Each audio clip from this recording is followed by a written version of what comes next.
Hello,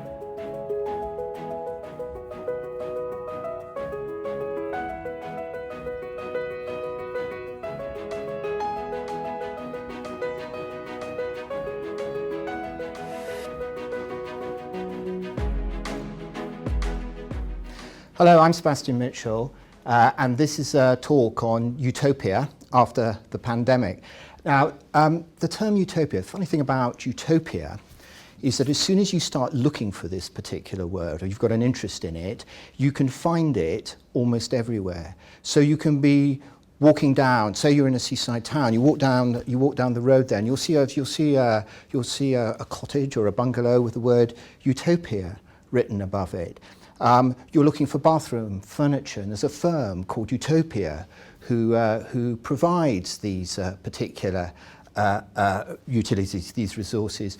Or you're looking through a series of music streaming these days, and you'll find an album that's called Utopia, kind of easy listening. And then you might be in a restaurant, and then you look down, and then there's a glass there, and you can see the name of that particular type of wine glass is called Utopia. And then there are all the sort of variants on that. There's one time when I was walking along a street in the west coast of America outside San Francisco, and I walked past a shop, and it's called Dogtopia.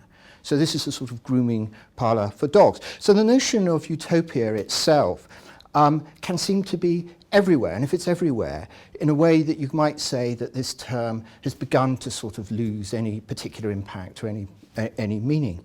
So clearly, I mean, part of my purpose in talking today is really just to put forward an alternative position about the importance and the durability and the significance of this particular term. So the term has a very clear origin. It's first used in a short, influential work by Thomas More, written in 1516, and the name of the work is Concerning the Best State of Commonwealth and the New Island of Utopia. And for this work, More has a kind of discussion of the contemporary state of England in the first book. And then in the second book, he talks about this fantastic island, which this imaginary explorer, this man Ralph Hyffley, has been to visit.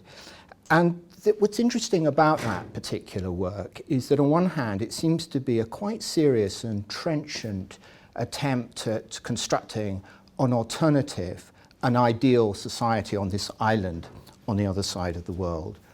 But at the same time, it's written in Latin, and it's a really kind of ironic and in some ways quite ambiguous word. So it has this kind of these ambivalences, these kind of nuance, these deft literary touches at the same time as being combined with a quite kind of serious political investigation of what an alternative society might look at. And that sort of spirit is caught in the name itself. As I say, it's a work that's written in Latin because this is the lingua franca, the common language of Europe at this time. And the name Utopia, so it's got two aspects to it. The first of is its U, its preface, which is OU or omicron, upsilon in Greek. And that's combined with epsilon, E, and omicron, U, in Greek. So the first one, the OU, means no, and the EU means good. So the word already means you've got good and no, and then you've got topos, which means place, with a Latin suffix. So what you get then is utopia, which can be in this kind of interesting combination of somewhere that is a good place, but it's also a place that doesn't exist. So there's this kind of interesting tension and ambivalent in its original usage. Now, utopias, really since this point in the 16th century, we can see that there have been a number of attempts to produce images, visions of an ideal state.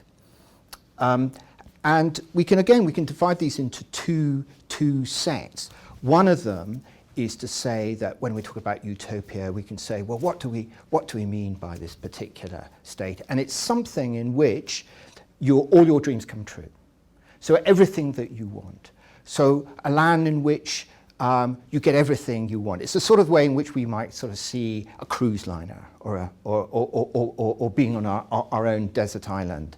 Those kinds of ideas. One image that seems to sort of capture this is Peter Bruegel's painting from 1567, which, as you can see, shows three figures sitting around a sort of tree trunk with a table that's been sort of wrapped around it, who are all lying there. They're all replete, having eaten as much as they can. And they're living in this place, the land of cocaine, which is based on a 14th century Irish poem, where everything is provided for you. And as you can see in this particular picture, there are these really sort of odd touches. It's like you lie there and this egg wanders up to you and it's got a spoon in it and you can eat it.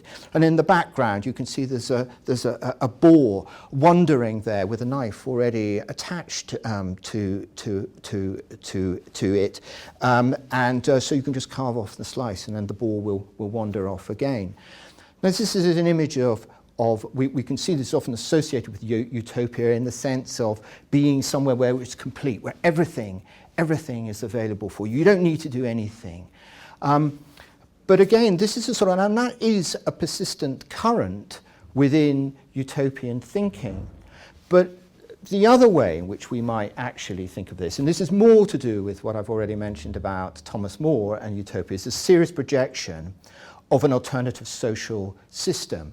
And what you're trying to do in that particular social system is maximize the political and social goods. So it's often a way of taking a society, and it'll be the society that you inhabit at any given point, and thinking about the problems of that particular society and how those can be reformulated. How can the whole society be changed in such a way that that lives of people are appreciably better, that we maximize the goods for that particular population. So that we can see this, and this is particularly prominent, these ideas, though we can see attempts at it in the European tradition from the 17th century onwards, but they become particularly prominent in the 19th century. So we might look at, for example, works towards the end of the 19th century, like William Morris's News from Nowhere, which sees a ruralized, egalitarian, a communist society, which is then being pitched against contemporary Victorian, the urban and industrial nature of contemporary society. The other way in which the term utopia is used, and this is much more apparent in the last 20 years or so, is to talk about a limited set of political and social goods. So you're not actually devising a set of, you're saying that I want to completely reformulate the nature of society. What you're doing instead is you're talking about specific utopian measures. And there's two very prominent examples of that, I think, in the last 10 years or so. One of them is a book by the French economist Thomas Piketty, which is called Capital in the 21st Century. And the other one is a book by the Dutch social thinker Rutger Bregman, Utopia for Realists and How We Can Get There. So that's really interesting, isn't that subtitle, Utopia for Realists and How We Can Get There. Now, in both of these books, they can be seen as having a strong utopian strand, but not one in terms of producing a totalizing, a universal alternative vision to the current social order. What they're more limited in the way that they use utopian. They use the notion of utopian as something that might be seen as idealist, but they're nevertheless something that we should pursue. So for Thomas Piketty, this is a matter of having a global tax on capital. And he describes this as saying, well, this is a utopian measure, but it's something that we should do anyway, in the notion of producing a fairer society, in one in which you find an effective means of addressing the problem in which capitalism seems to continually produce a greater degree of inequality. So this is the kind of central plank of his thesis. For Bregman, where of course we've got Utopia for Realists, the notion of utopia is in the title, there is again that particular text is saying is pinned on one particular measure, which is the notion of universal basic income, which is in which the states, those states that can possibly afford it, should provide an income for all members of the state, irrespective of their particular personal or economic circumstances. So these are ways in which we can see utopia as being broadly a good thing, something that we want to enjoy ourselves, where all our needs are met, so on a sort of personal basis. Or that we're seeing utopia as being a complete social redesign, an alternative vision of the contemporary society. Or it's linked to the notion of a particular measure. But of course, utopia is often used in the opposite sense, in the sense of a negative fashion,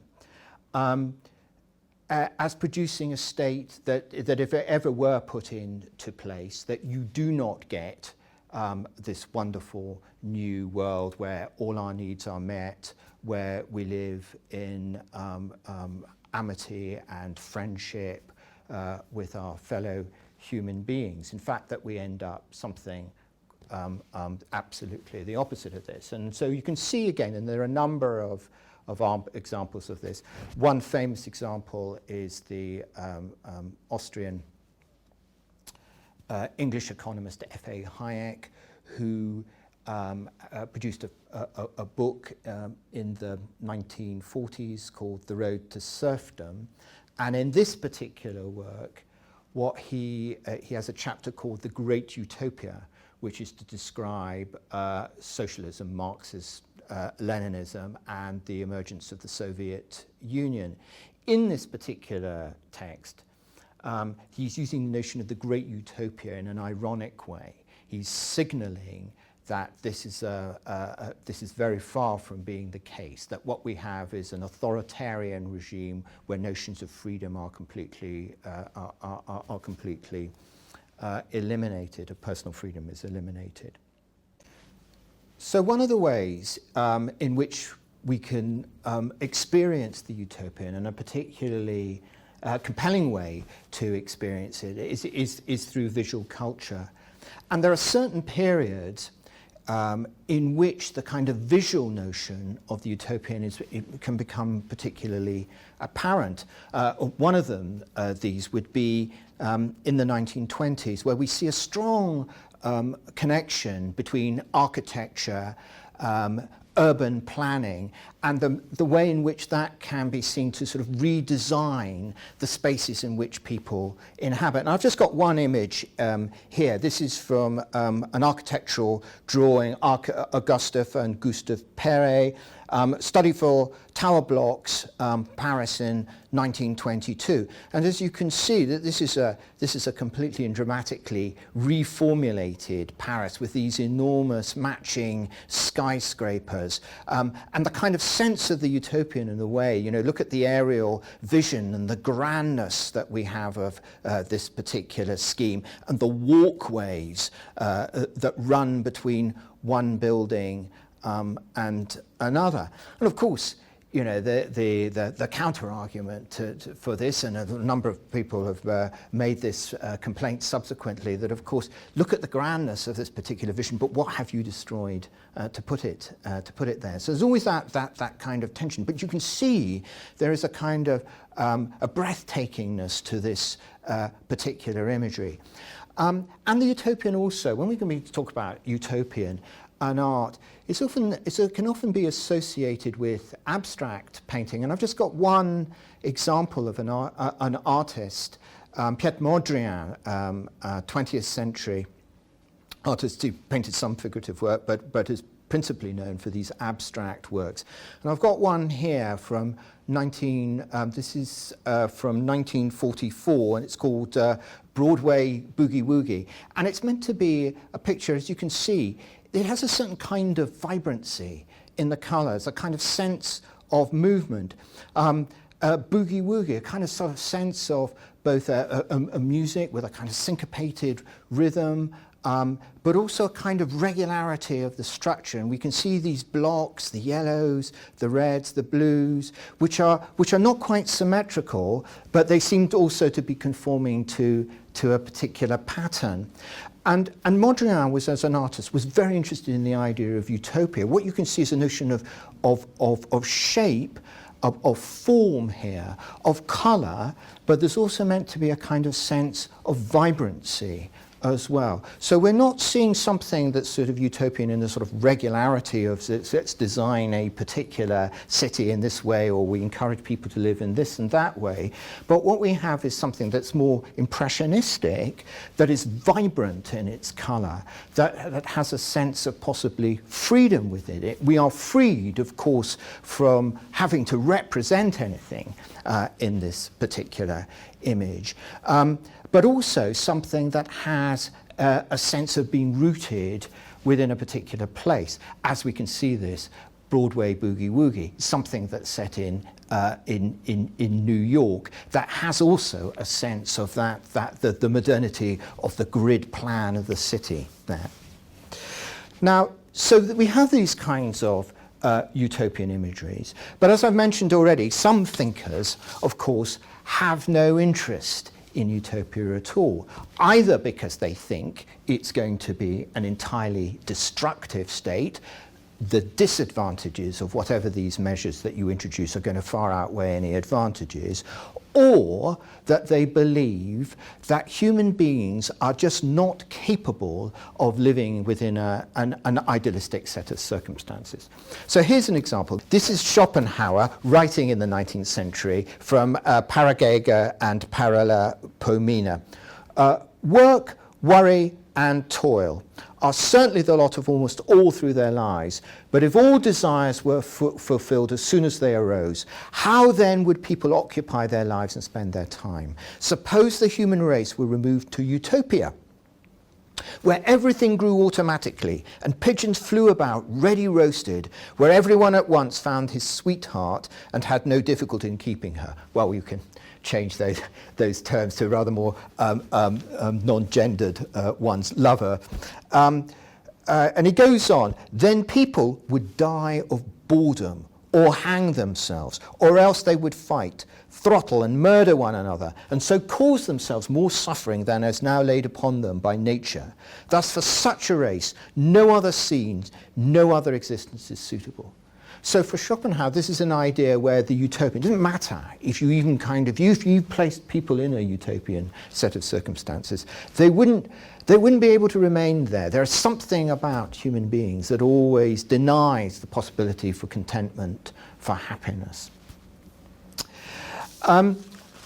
So we can follow from that particular idea, and of course the notion of discontentment and societies that are not designed for our well-being and for our goodness are much more common, are much more familiar to us than perhaps the utopian is these days. So when we talk about the notion of dystopia, and dystopias, as we all know, are incredibly popular. What do we understand by dystopia? Well, of course, a society that seems to be particularly oppressive. That's one where we see often urban in location with lots of destruction. Sometimes the notion of dystopia is related to the notion of apocalypse, some sort of dreadful event where civilization has crumbled.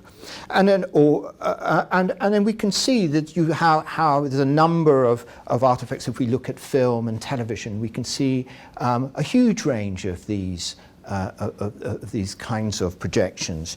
So District 9, Blade Runner, both the one from the 1980s to the recent sequel, Children of Men, Hunger Games, both in the books and in the cinema film adaptations, and Kazuo Ishigu's very, very fine novel Never Let Me Go, which is also being filmed. So the notion of dystopian, the dystopian seems to be far more in tune with the contemporary, the spirit of the age, than the notion of the utopian. And I think the notion of the dystopia itself is a really interesting idea, and something that is quite a modern notion. Now, the notion of the utopia, as I mentioned earlier, utopias come into being there's been projections of ideal societies before Thomas More, but that's the point at which in 1516, that's when the term is coined. The notion of dystopia, that term has got a much later origin. There's some debate about when it's actually first used, but we know it's used by John Stuart Mill in the course of a parliamentary debate in the 19th century, and the term dystopia means bad in Greek, and then you've just got the place, you've got a bad place.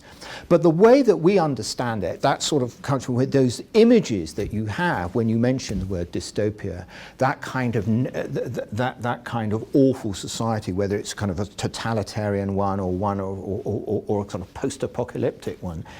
That kind of understanding of dystopia doesn't really emerge until the 1960s.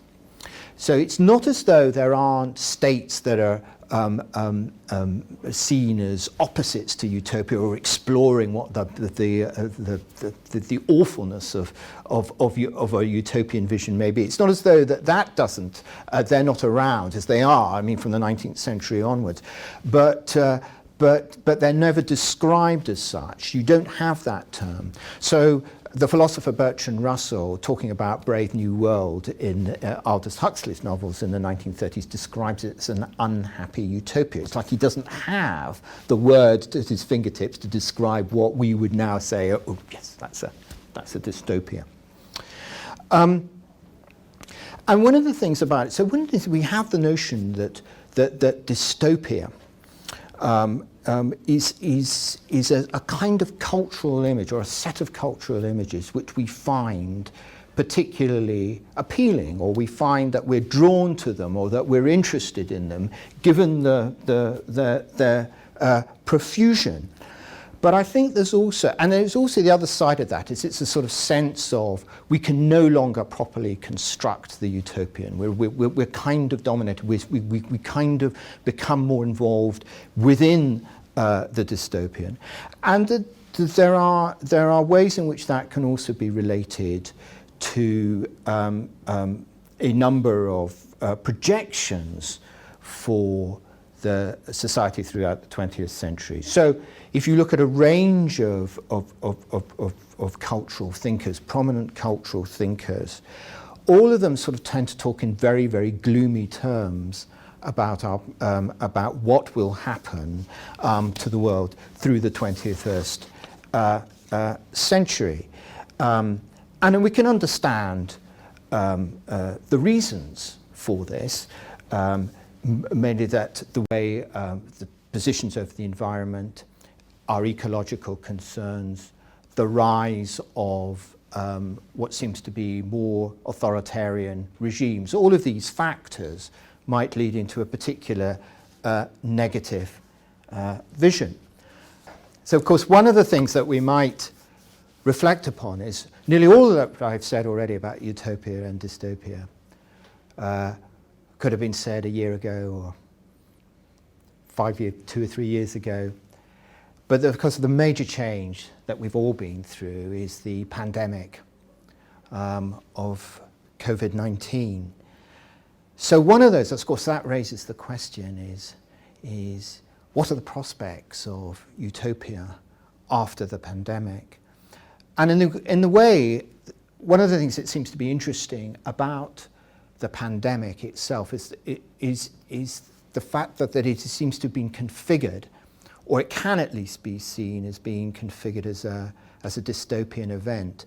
The fact that we have this virus that has caused so much destruction, whatever its root. If we to look at elements of utopian, items of hope from the pandemic, where would we look? Well, one of the things, of course, is a kind of change in the views of science, or a sort of particularly positive, prominent aspect is the kind of extraordinary development of vaccines at an extraordinary rate. So we have the more conventional, the more traditional ones, the vector vaccines and the Oxford AstraZeneca, and then the messenger RNA vaccines from companies like from Pfizer. And this seems to be a way in which, and I'm sure when we look back upon this particular period, that will be a strong narrative that will be retold and interpreted in many different ways. And if we look at utopianism itself, it's very difficult to say, well, what will utopianism look after the pandemic? I'm tempted to say I have no idea. But one of the things I will say is there's got a number of observations. Firstly, that it does tend to be after a major calamity, global calamity, an event, there does tend to be strong utopian currents. The notion of utopia may have been in abeyance over the last 20, 30 years. But clearly one of the things, one of the images that we looked at earlier, that notion of social planning that's in the 1920s, that becomes particularly prominent, the emergence of cubism that's associated with ideas of utopianism in that period. This is after the First World War and the Spanish flu.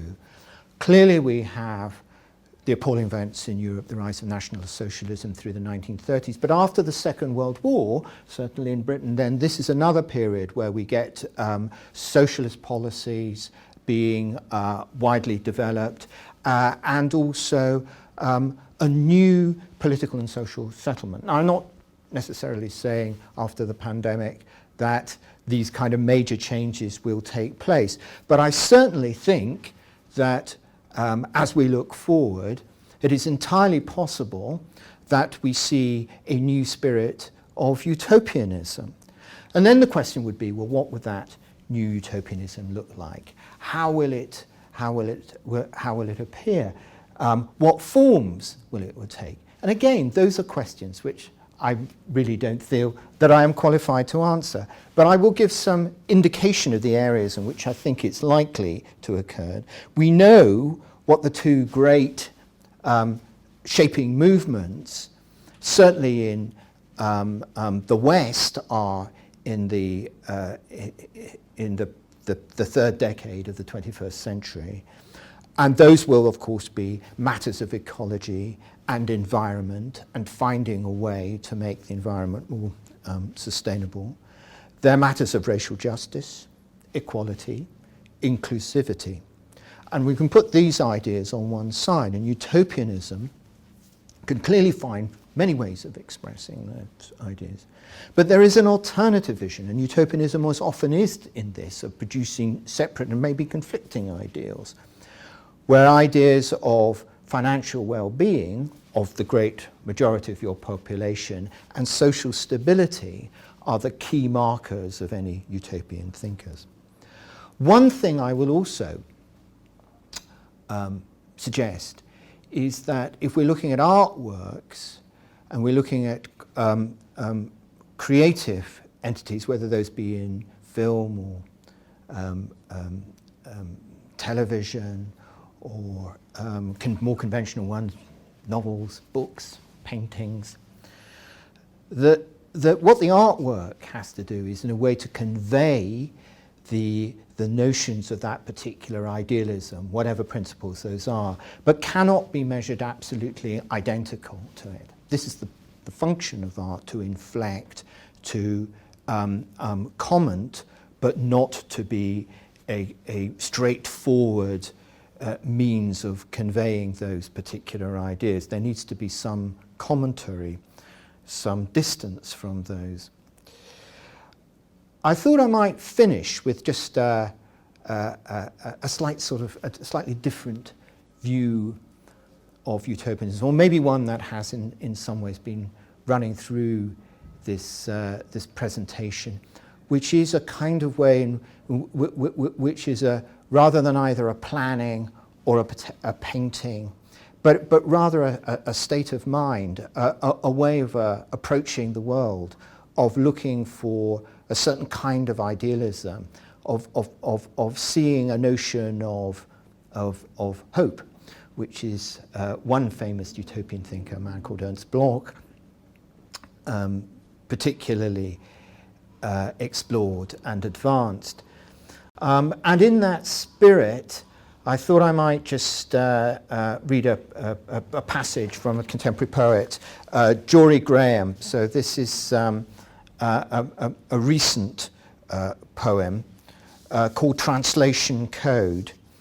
And it's just a passage from this. It's about language, it's about the possibilities of meaning, and also translating between art forms, languages, so used literally and figuratively. And it is, as you can see, it has some relationship to the earlier abstract painting that I was talking about, because in some ways it's quite impressionistic and abstract in its way. We thought it would never come. Something did come, says the code, but it did not come. Not in reality. We thought it was an ideal. Therefore it must come, but it didn't come. How I wish I could say free, and yet we're not free, it seems. Or are we? Each word I use I have used before. Yet it is not used, is it? It's not used up, because what is in it stays hidden, and the words appear again as if new. Rain, I say, rain now. And the black ocean shows itself in infinite detail because of the moon. No matter that all is not lit, much remains because much remains hidden. And you, are you there in the hidden? Nothing is rare, all gleams. And I think it's an interesting idea. Utopianism as looking for something that is pristine, that is hopeful, that makes all our lives worth living, all gleams. Thank you.